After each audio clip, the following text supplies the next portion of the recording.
Hi friends, అందరూ ఎలా ఉన్నారు? నేనైతే అసలు ఏం బాలేదండి. హెయిర్ అయితే ఫుల్గా ఊడిపోతూ ఉంది. కొన్ని రోజులు ఇలాగే ఉంటే గుండైపోతానేమో అని భయమేసి సరే యూట్యూబ్లో సెర్చ్ చేశాను అనమాట. సో ఇది హోమ్ రెమెడీ అనమాట. ఇది నా ఓన్ నేమ్ కాదు. నేనైతే యూట్యూబ్లో సెర్చ్ చేశాను. అందులో చాలామంది ఈ వీడియో అనేది పోస్ట్ చేశారు. సో ఒకసారి మనము ట్రై చేద్దాం, ఇంట్లో ఉన్న ఇంగ్రీడియంట్సే కదా అనేసి నేను ట్రై చేస్తున్నాను. దీనికి ప్యూర్ కొబ్బరి నూనె అండి, ఈ పెనంలో ఉండేది. అందులోకే మందారం ఆకులు, అలాగే కరివేపాకు, గోరింటాకు ఉంటే గోరింటాకు కూడా యాడ్ చేసుకోవచ్చు. నా దగ్గర అయితే లేదు.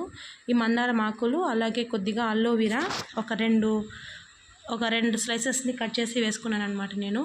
మెంతులండి, అలాగే కొద్దిగా ఒక స్లిమ్లో పెట్టుకొని మనం ఆయిల్ అనేది బాయిల్ చేసుకోవాలి. 90% మనకు ఆయిల్ బాగా మగ్గిన తర్వాత ఇలా ఆనియన్స్ 2 వేసుకోవాలండి. ముందుగా వేసామంటే మనకి ఆనియన్స్ అనేవి మాడిపోతాయి. ఇలా మనం ఒక క్లాత్లో, స్ట్రైనర్లో కన్నా క్లాత్లో అయితే క్లీన్గా ఆయిల్ అంతా మనము తీసేయచ్చు అనమాట. చూడండి, ప్రాసెస్ మొత్తం కంప్లీట్ అయిన తర్వాత ఇలా వచ్చింది. సో ఇప్పుడైతే ఈ ఆయిల్ని అప్లై చేసి చూస్తాను. 1 మంత్ రెగ్యులర్గా వాడతాను. చూద్దాం హెయిర్ అనేది ఊడేది తగ్గుతుందా లేదా, ఉన్న జుట్టు మొత్తం పోయి గుండు బాస్ లాగా మిగులుతానా చూద్దాం. వీడియో నచ్చితే లైక్, షేర్, సబ్స్క్రైబ్.